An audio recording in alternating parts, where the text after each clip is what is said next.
लेकिन कीमतें बढ़े या कम हो, गाड़ियों की कीमतें पाकिस्तान में एक साल में 4-4 मरतबा बढ़ जाती हैं। यानी जो गाड़ी लेने का सोचे बिल्कुल ना सोचे, हाँ। आराम से आप घरों में बैठ जाएं कि भैया गाड़ी नहीं लेनी है आप लोगों ने। हाँ, और ऐसा क्यों होता है आज हम ज़रा इसी पे बात कर लेते हैं, क्योंकि अपनी गाड़ी जो होती है बेशतर लोगों का ख्वाब होती है, क्योंकि ये अब आसाइश नहीं है, अब ये ज़रूरत बन चुकी है। और पाकिस्तान में मुकामी गाड़ियाँ तो हैं, इसके साथ साथ गैर मुल्की गाड़ियाँ भी सड़कों पे दौड़ती दिखाई देती हैं। गो के इंपोर्ट इनकी बैन हो चुकी है, लेकिन अब हुकूमत ने क्योंकि इंपोर्ट बैन की है, दूसरी जानिब अब सिचुएशन ये बनती जा रही है कि मुकामी गाड़ियों की कीमतें जो मुख्तलिफ टैक्सेस और डॉलर की कदर बढ़ने के बायस पहले ही आसमान से बातें कर रही थी, इस पाबंदी के बाद खदशा जाहिर किया जा रहा है कि मुकामी गाड़ियों की कीमतों में भी मज़ीद इजाफा होगा।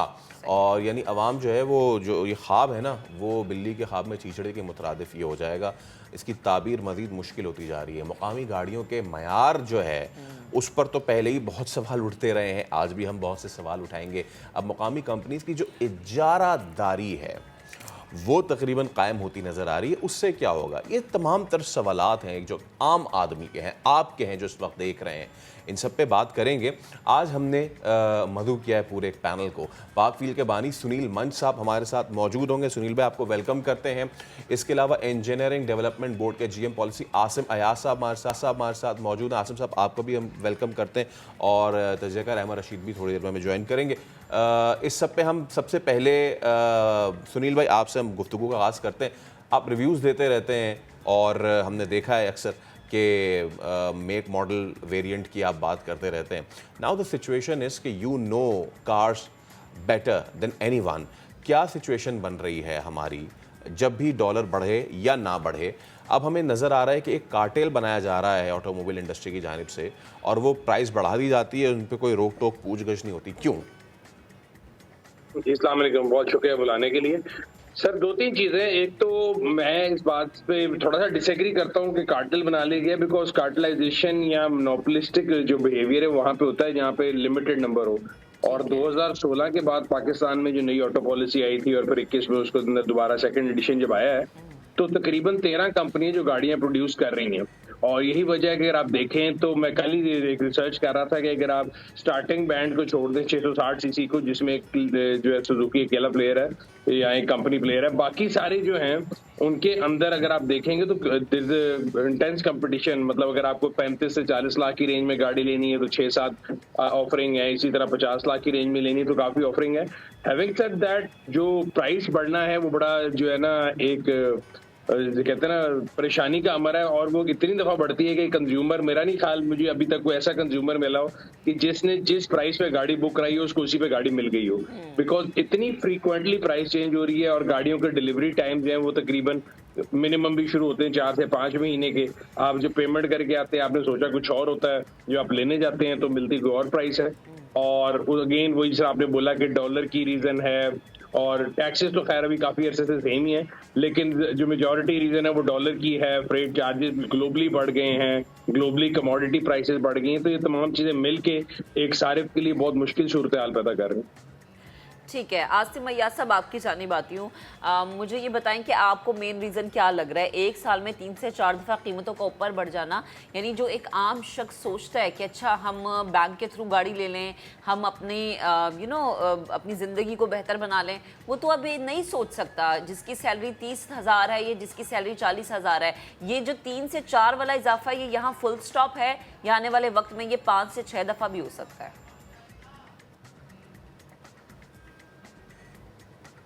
जी आसिम साहब।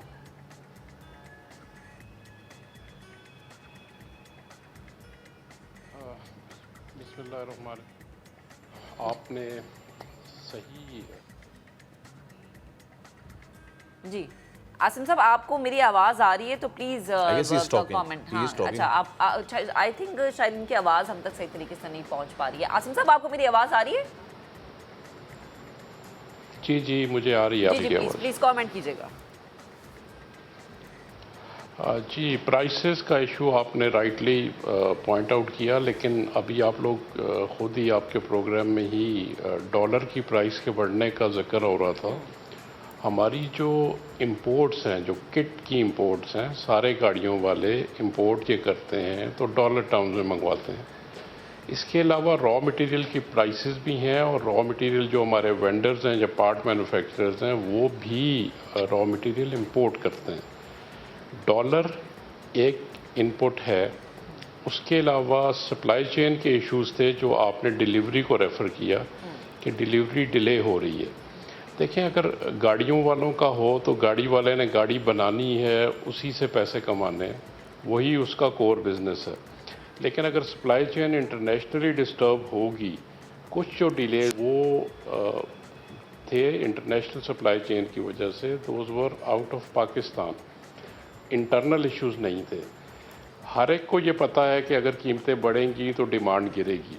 इस वक्त तो डिमांड हिस्टोरिकली अप है, लेकिन जो हम हर मंथ एक एनालिसिस करते हैं उसके मुताबिक अब जो गाड़ी बनाने वालों की डिमांड है वो कम हो रही है।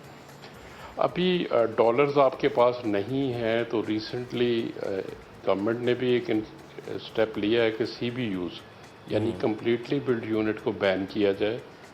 उस बैन करने की वजह क्या थी कि अगर पूरे ऑटो सेक्टर को देखा जाए तो मिनिमाइज़ करना है लॉस। ये कोई अच्छी सिचुएशन नहीं होती कि आप किसी भी इंडस्ट्री में कोई बैन लगाते हैं, लेकिन चूँकि हमारे पास एम्प्लॉयमेंट है, जो लोकल मैन्युफैक्चरिंग है, उसकी तरफ ये देखा गया कि उसको चालू रखा जाए। अभी जो हालात हैं डॉलर के अप जाने के, प्राइसेस भी बढ़ रही हैं, कोई बहुत अच्छी सिचुएशन नहीं होती, क्योंकि ये मल्टीप्लायर इफ़ेक्ट होता है ऑटो सेक्टर का। इसके साथ काफ़ी ज़्यादा सनतें जुड़ी होती हैं। कोई अच्छा ना तो ये इंडस्ट्री के लिए अच्छा है, ना मुल्क कौम के लिए अच्छा है, लेकिन ये सिचुएशन है चूँकि आप सबके सामने है कि डॉलर ऊपर जा रहा है और प्राइसेस ऊपर जा रही हैं। राइट। गवर्नमेंट कंट्रोल नहीं करती। डिलीवरी की आपने बात की थी, 5 और प्लस 3% हम इंश्योर कर रहे हैं कि अगर 60 दिन से लेट होती है गाड़ी की डिलीवरी किसी भी OEM की तरफ से, तो वो गवर्नमेंट ने उसे बाउंड किया है कि वो फ़ाइन पे करता है, रीइंबर्स करता है amount to the customer. Okay, ये तो अब आपने बहुत अहम बात की, क्योंकि आजकल सबसे बड़ा एक इशू ये भी आ रहा है, पैसे दे देते हैं, गाड़ी कब आएगी पता नहीं। ऑब्वियसली डीलर्स का अलग मामला है, या बैंक से निकलवाए अलग मामला है, कंपनी डायरेक्ट बनाए अलग मामला है। तो हमारे साथ तजज़ियाकार मौजूद हैं अहमद रशीद साहब, जिनकी बड़ी डिटेल रिसर्च है इस तमाम तर इशू पे भी। अहमद साहब, आपका भी बहुत वेलकम करते हैं हम। हमें बताइएगा क्या कितनी प्राइसेस बढ़ी, आपने रिसर्च की है एक साल में या पिछले चंद महीनों में, गाड़ियों की कीमतें कितनी बढ़ी हैं?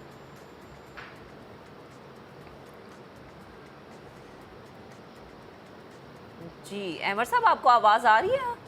जी जी, आवाज़ आ रही जी प्लीज़ सर कमेंट कीजिएगा। है। श्योर, इंटरेस्टिंग फैक्ट्स हैं। In fact being a researcher, market researcher, जब कंज्यूमर से हमने इंटरेक्ट किया इसके ऊपर कि उनकी क्या सेंटिमेंट्स हैं, और फिर जब वापस जाके हमने डेटा देखा, तो सबसे पहली चीज़ जो हमने रियलाइज़ की कि जुलाई लास्ट ईयर जो है 2021 में प्राइसेस डिक्रीज की थी, गवर्नमेंट ने कुछ टैक्सेस रिड्यूस किए थे जिसके Yes. तो हमने जुलाई को हमने बेसलाइन लेके और वहां से फिर प्राइस इंक्रीज देखना शुरू की अक्रॉस द बोर्ड। तो आपको मैं अगर बड़े इंटरेस्टिंग फैक्ट्स बताऊं कि इसमें कोई एक कंपनी ऐसी नहीं है जिसने 30% से कम प्राइस इंक्रीज किया हो। ठीक है, मतलब फॉर एग्जांपल सबसे जो मेन आपकी है कंपनी सुजुकी की अगर बात करें, वो तकरीबन अपने मेन वेरिएंट्स पे ऑल्टो VX VXR पे 33% और 30% बढ़ा चुकी है मई 1 तक। ठीक है जी। आल्टिस की मैं बात करूं, अगर ऑल्टो की मैं बात करूं तो उस पर तकरीबन 28% इंक्रीज हो चुका है लास्ट जुलाई। बेसलाइन, हर चीज की जो बेसलाइन मैं बता रहा हूँ लास्ट ईयर जुलाई है, जहां पे प्राइसेस रिड्यूस हुई थी उसके बाद से। कर्टस पे दे हैव इंक्रीज 41%। एक रेज लिया था उन्होंने नवंबर में, दूसरा रेज उन्होंने लिया मई में, जो अब ओवरऑल कर्टस पे जो खड़े हुए 41% की इंक्रीज पर खड़े हुए। देन आप बात करें टोयोटा की, ये तो आपकी चले लोअर एंड हो गई ना। जो अपर एंड मार्केट है, टोयोटा में आपकी फॉर्च्यूनर 7% का एक इंक्रीज लिया उन्होंने नवंबर में, उसके बाद फिर 24% इंक्रीज पर चले गए, और अब अप्रैल में लास्ट इन्होंने जो किया है 30% इंक्रीज पे फॉर्च्यूनर पे खड़े हुए हैं। सिविक ओरियल 50%, वो चले रीलॉन्च है, हम छोड़ देते हैं उसको। सिटी लेकिन जो कोई रीलॉन्च वगैरह कुछ भी नहीं है, वो तकरीबन 26% इंक्रीज ले चुके हैं लास्ट जुलाई से। अच्छा इसी तरह अहमद साहब, एमजी आपने आपने ये सारे फिगर्स शेयर किए हैं ऑब्वियसली, तो आपकी नज़र में क्या ये इंक्रीज जस्टिफाइड है? दूसरा पॉइंट में एक जी श्योर, दूसरी चीज जो बड़ी इंपॉर्टेंट है समझने की हमें कि जो डॉलर अहमद साहब, मैं उसी तब पीरियड तक पे क्वेश्चन जुलाई की रिपीट अगर करता हूँ। अहमद साहब, मैं क्वेश्चन रिपीट करता हूँ। जी आपने जितने भी अपने स्टार्ट्स और फिगर्स दिए हैं, आपको लगता है कि ये 30% इंक्रीज ये जस्टिफाइड है? जी जी मैं वापस एग्जैक्टली मैं इसी पॉइंट को आपको फोकस कर रहा हूँ। ओके। आपका अगर मैं डॉलर जो है वो मई 1 तक डॉलर के जो इंक्रीज था वो 18% था, और कोई भी कंपनी मैंने आपको जैसे बताया 28-30% कम की इंक्रीज किसी ने नहीं की हुई, 40-50% तक की भी इंक्रीज की हुई है, विच मीन्स कि डॉलर की इंक्रीज इसी पीरियड में 18% की है आपकी। जो सबसे बड़ा रैशनल ये कहते हैं कि जी सबसे बड़ा रैशनल हमारा प्राइसेस बढ़ाने का ये कि डॉलर की इंक्रीज हो रही है। सही है। अच्छा, दूसरी चीज अभी मैं कस्टमर पॉइंट ऑफ व्यू से बता दूं जी। कि जो प्राइस इंक्रीज भी आती है, इवन जिन लोगों ने बुक की हुई है गाड़ियां, उनके ऊपर भी वो एप्लीकेबल होती है। ओके। तीसरी चीज, अभी भी डिमांड और सप्लाई की जहां तक बात है, जितनी मेजर गाड़ियां हैं, चाहे वो सुजुकी हो, चाहे वो आपकी टोयोटा हो, सब पर ओन चल रहा है। ओन चलने का मतलब भाई सिविक की 1 साल की डेट मिल रही है, अगर मैं सिविक एज कस्टमर अगर मैं सिविक ठीक लेने है। जा रहा हूँ 1 साल की डेट मिल रही है। 1 साल बाद आपको डिलीवरी मिलेगी। फॉर्च्यूनर पे 6 महीने बाद डिलीवरी मिलेगी। ऑल्टो पे 3 महीने बाद डिलीवरी, 4 महीने बाद डिलीवरी मिलेगी। तो डिमांड और सप्लाई का तो मामला वो ऐसा है नहीं जैसा बताया जा रहा है। ना ये मामला है कि वो कोई काइबोर प्लस 3% कंपनीज वापस करी, रादर सही है। वो आपसे बॉन्ड साइन करवाती हैं कि अगर कोई प्राइस बढ़ेगी तो आपको वो इंक्रीज प्राइस भी देनी होगी। सही है। So from the consumer point of view I think this is very unjustified. And एक राइट। सबसे इंपॉर्टेंट बात जस्ट टू कंक्लूड, जी ये जी। प्राइस इंक्रीजेस अभी मई 1 तक की हैं। जो डॉलर की जंप थी वो मिड मई से शुरू हुई है, 190s और 200 जब हमने टच किया है, ओके। वो इम्पैक्ट अभी अब आना बाकी है। माय लेकर गॉड। आएंगी। जी एग्जैक्टली, तो you can my very God. Well imagine, be ready for another 15-20% hike तो इन द अहमद प्राइसेस साहब, हम तो इवन। सोच ही नहीं सकते, अगर मुझ जैसा एक जी जी 50-60 हज़ार तनख्वाह लेने वाला शख्स हो तो वो तो सोच ही नहीं सकता कि उसने गाड़ी लेनी है। सुनील साहब, आपकी तरफ आती हूँ, आप बताएं कि ऐसे ही है। जो जी जी अहमद साहब से सवाल पूछे, यकीनन वही आपसे सवाल होगा। पहली तो चीज़ ये कि क्या ये जस्टिफाइड है इतना कीमतों में इजाफा हो जाना? सेकेंड ये कि डोंट यू रियली थिंक अब हमें मैन्युफैक्चरिंग की तरफ जाना चाहिए ताकि हम अपने अपने लिए कुछ जो है वो रिलीफ रखें?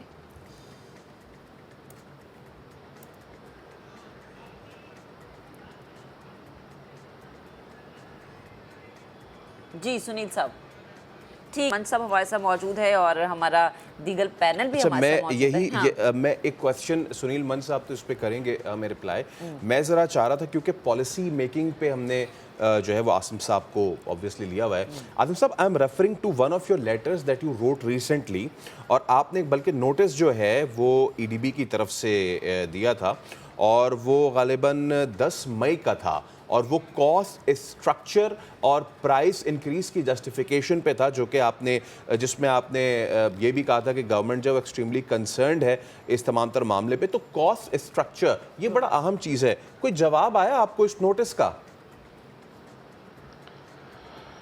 जी, हमने 1-2 मीटिंग्स की हैं उस पे ऑटो सेक्टर से, ऑटो इंडस्ट्री से, और इनपुट कॉस्ट उनको वर्कआउट करने का भी कहा है। लेकिन एक बात मैं बता दूं कि ministry of industries and engineering development board price control नहीं करता।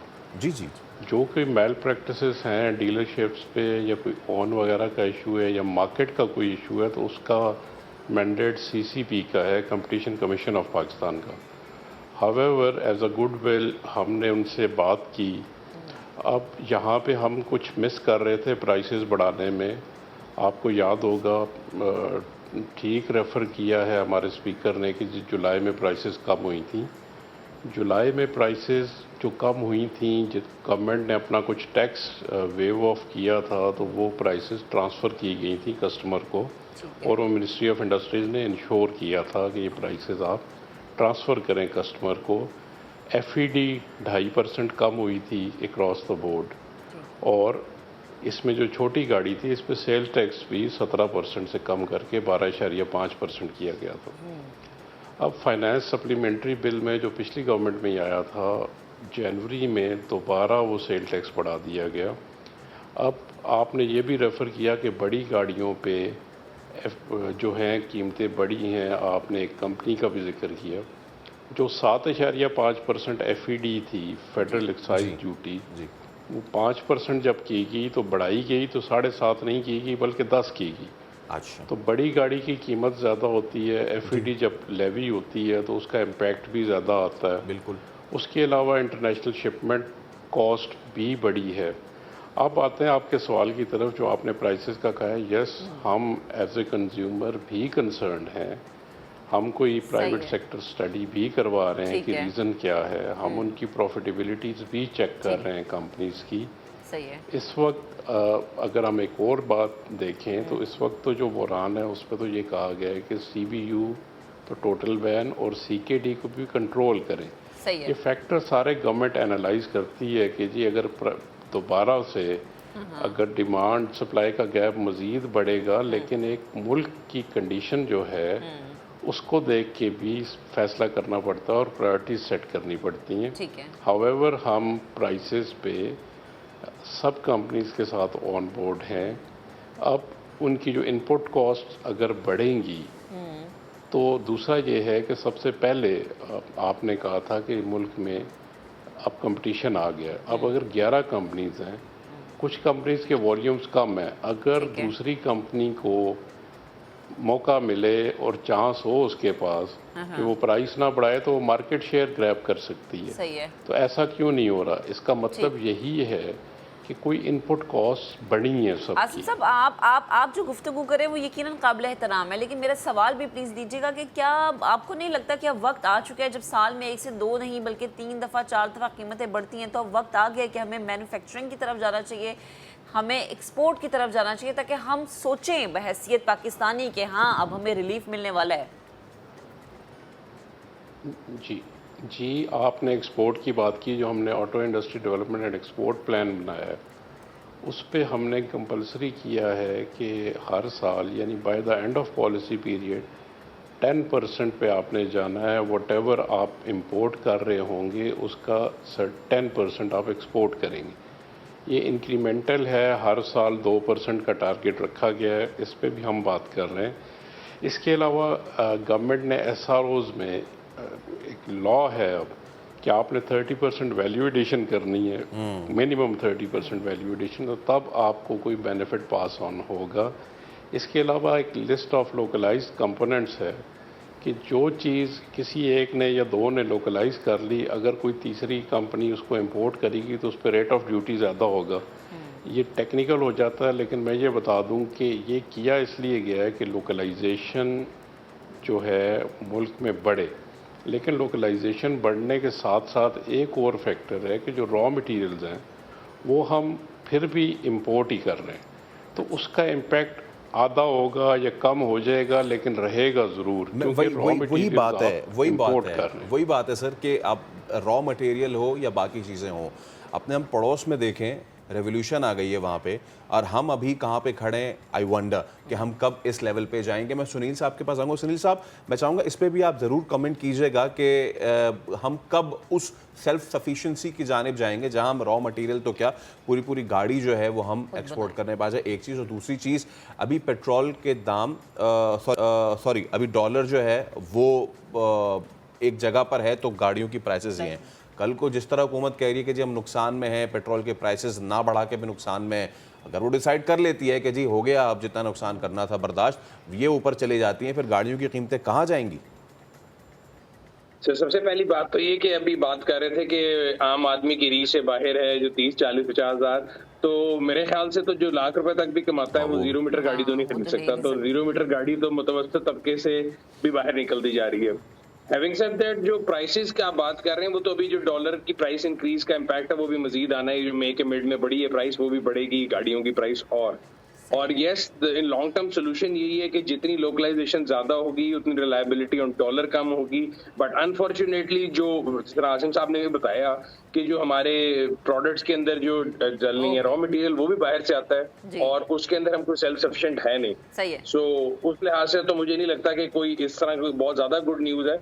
लेकिन बाकी ये पेट्रोल की प्राइस बढ़े, डॉलर की प्राइस बढ़े, ये और जो आप बात कर रहे हैं कि जी कंपनी की जो प्राइसिंग स्ट्रक्चर है उसमें प्रोब किया जाए, आई थिंक उसमें कोई फायदा नहीं है।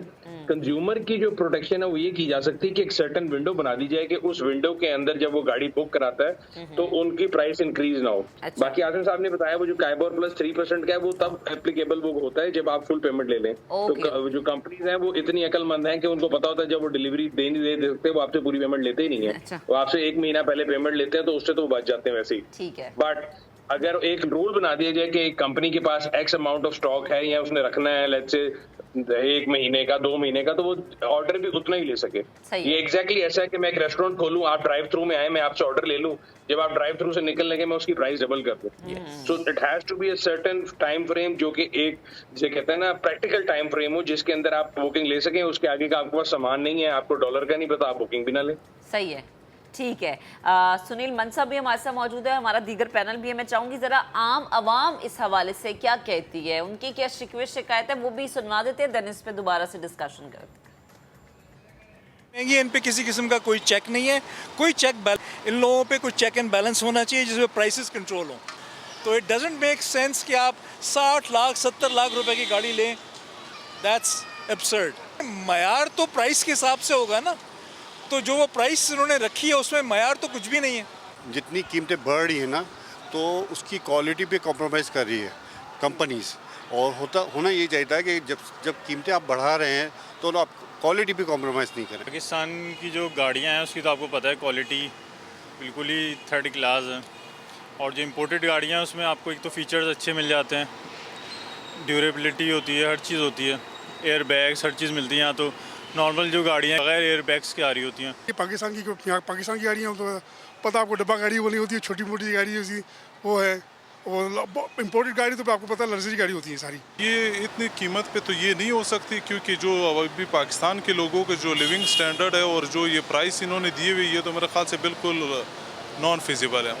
तो लोग मेरे ख्याल से फिर यही है कि ये जो ओल्ड गाड़ियाँ हैं उसी के ऊपर जो है ना रिलाई करेंगे। पाकिस्तानी गाड़ियों की तरफ जाना चाहिए, और डेफिनेटली जब हम उनसे परचेज़ करेंगे तो हमारी इंडस्ट्री ग्रो करेगी और फिर उसके अंदर डेफिनेटली इम्प्रूवमेंट आएगी। तो हम एक तैयार कर दें कि जी हमें पाकिस्तानी गाड़ियों की तरफ जाना चाहिए।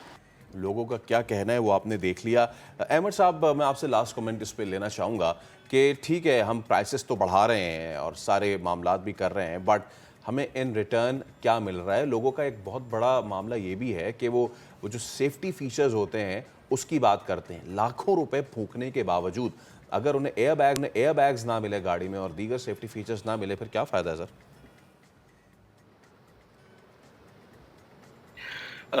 देखिए मसला ये कि सप्लाई एंड डिमांड का वो जो अभी हम बात कर रहे थे, ऑल ऑफ जो सबसे इकोनॉमिकल गाड़ी थी पाकिस्तान की वो खत्म कर दी। मतलब अब 7-8 लाख रुपए का कोई ऑप्शन ही मौजूद नहीं है। ठीक है, जो ऊपर की गाड़ियां आ रही हैं उसमें वी हैव सीन के बेतहाशा ऐसे बेसिक सेफ्टी फीचर्स हैं जो होने चाहिए, लेकिन वो मौजूद नहीं है।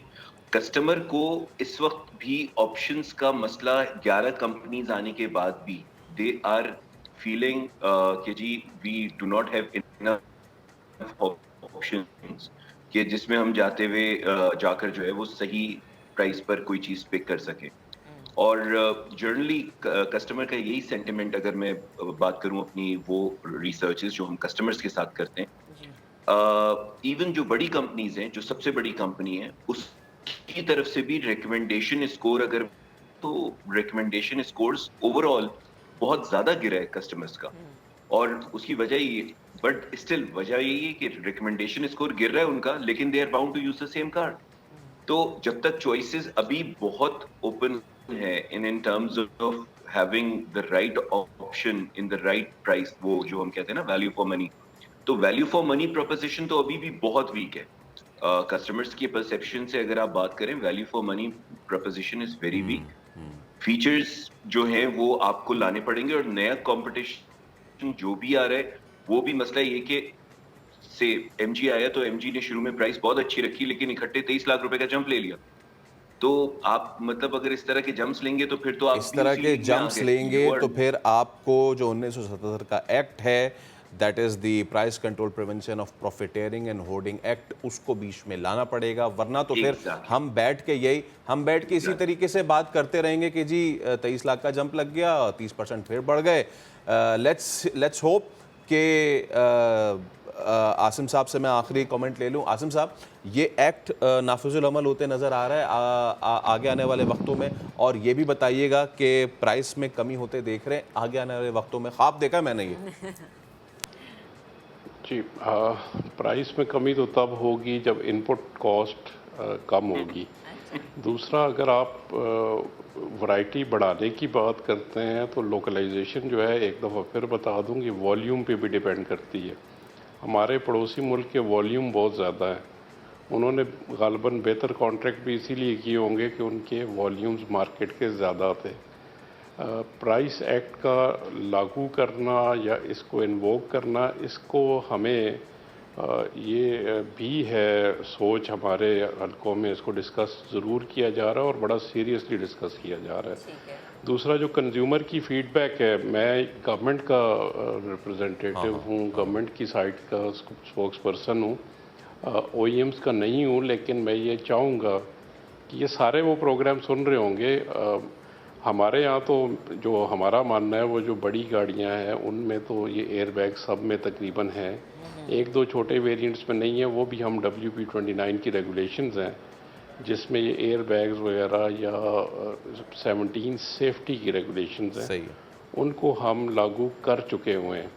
और उसी की वजह है कि ये जो नए मॉडल्स आपको आते हुए लग रहे हैं, इनमें फीचर्स भी हैं, उनमें वो क्वालिटी या सेफ्टी के जो रिक्वायरमेंट्स इंटरनेशनल है उसको मैच भी कर आसिम साहब, एक दुख भी ये होता है ना कि जब हम पैसे इतने ज़्यादा देते हैं तो रिक्वायरमेंट के मुताबिक हमें चीज़ भी मिलनी चाहिए। बेहद शुक्रिया, हमारा पैनल हमारी ऑटो इंडस्ट्री, इसको ऊपर ले जाना बेहद ज़रूरी है।